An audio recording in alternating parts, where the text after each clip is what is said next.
मेरे YouTube channel Hindi Gujarati Bible study में आपका स्वागत है। चैनल को सब्सक्राइब करो, साथ में बेल आइकन टच करो और परमेश्वर के ज्ञान में बढ़ते जाओ। हम प्रकाशित वाक्य की बाइबल स्टडी कर रहे हैं और प्रकाशित वाक्य उसका 2 अध्याय और 13 वचन। मैं यह तो जानता हूं कि तू वहां रहता है जहां शैतान का सिंहासन है। यहां पर एक बात लिखी है, परमेश्वर का वचन ऐसा कहता है कि तू वहां पर रहता है जहां पर शैतान का सिंहासन है। अभी सोचो, शैतान का सिंहासन कहां पर है? परमेश्वर ने ऐसी बात क्यों लिखी कि तू वहां पर रहता है जहां पर शैतान का सिंहासन है? अब मैं आपसे एक सवाल करता हूं कि बाइबल में शैतान की एंट्री सबसे पहले कहां पर हुई? बाइबल में शैतान की एंट्री सबसे पहले एदन बाग में हुई। आदम और हवा जहां पर थे वहां पर शैतान आया। क्या वो जगह पवित्र नहीं थी? क्या वो लोग पवित्र नहीं थे? लेकिन शैतान की सबसे पहली एंट्री एदन बाग में हुई। उसके बाद उनकी एंट्री, उसके बाद दूसरी बार ये शैतान कहां पर दिखाई दिया? हम पढ़ते हैं उत्पत्ति का पुस्तक, उसका 11वां अध्याय, उसका पहला और दूसरा वचन। सारी पृथ्वी पर एक ही भाषा और एक ही बोली थी। उस समय लोग पूर्व की ओर चलते चलते शिनार देश में एक मैदान पाकर उसमें बस गए। यहां पर ऐसा लिखा है कि पृथ्वी पर जो कोई थोड़े लोग थे वो साथ साथ में घूमते फिरते थे, साथ में ही रहते थे, और वे सारे लोग घूमते घूमते शिनार नाम का जो देश था वहां पर आए। ये सारी कहानी हमको मालूम है। वहां पर उन्होंने एक बड़ा सा बुरुज बनाया, एक बिल्डिंग बनाई जिसका नाम बाद में रखा गया बेबीलोन। परमेश्वर ने सभी लोगों की भाषा बदल दी और उसके बाद सभी लोग सारी धरती के ऊपर बिखर गए। लेकिन ये लोग वहां पर आए और इन लोगों ने सोचा हम एक ही बिल्डिंग बनाते और एक बिल्डिंग के ऊपर ही हम सारे रहते हैं ताकि हम लोग बिखरे ना, एक दूसरे से जुदा ना हो। लेकिन उत्पत्ति 1:28 में परमेश्वर ने इनको, इंसान को ऐसे आशीष दी थी कि सारी धरती को भर दो। परमेश्वर चाहते थे हम सारी धरती पर बसे, और यहां पर इन लोगों ने ऐसा सोचा हम बिखरे ना, धरती को भरे ना, हम एक ही जगह पर रहे।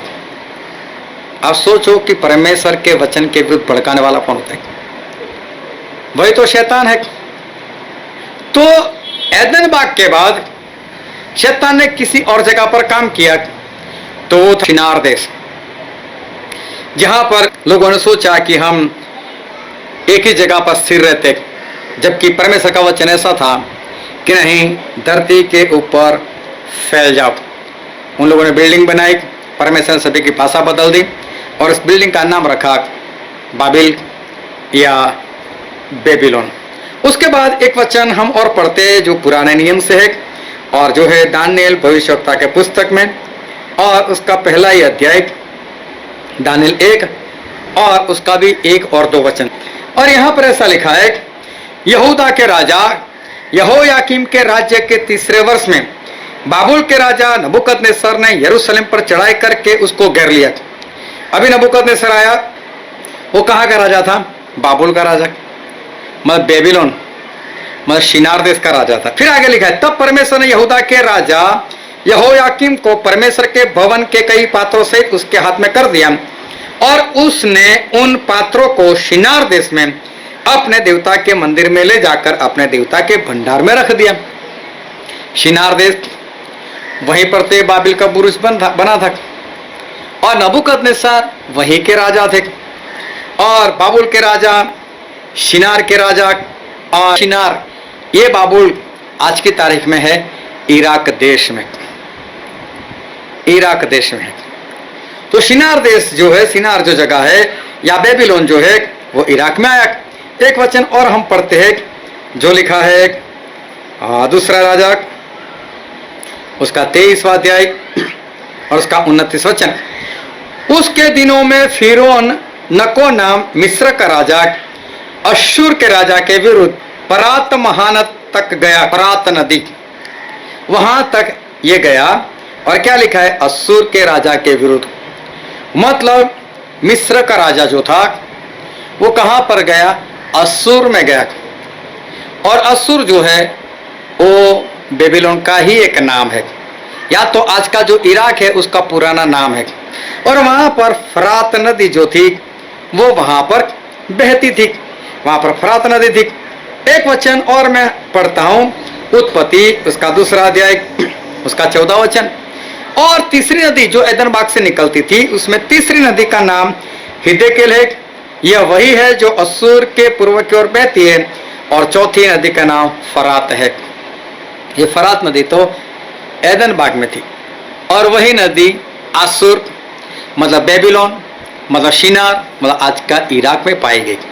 इसका मतलब एदन बाग जो था वो इराक में था। कहीं भी सर्च मार कर देख लो, ये बात आपको पता चल जाएगी। तो शैतान जो है वो सबसे पहले एदन बाग में दिखा गया, दूसरी बार जब दिखा गया तो शिनार देश में दिखा गया। और शिनार या एदन बाग मतलब आज का इराक देश जहां से फरात नदी निकलती है, और फरात नदी आज भी वहां पर है। और आज भी इराक की हालत देखो, शत्रु शैतान कितना काम करता है। सद्दाम हुसैन वहीं पर तो थे। तो शैतान का सिंहासन कहां पर है? वो एदन बाग मतलब शिनार मतलब बेबीलोन मतलब आज के इराक में है। वो सबसे मजबूत शैतान का गढ़ है, और शैतान का सिंहासन वो इराक में है। ऐसी भेद वाली बातों को जानने के लिए मेरे channel Hindi Gujarati Bible study को आप सब्सक्राइब करो, साथ में बेल आइकन टच करो और मेरे साथ बने रहो। परमेश्वर आपको आशीष दे। आमीन।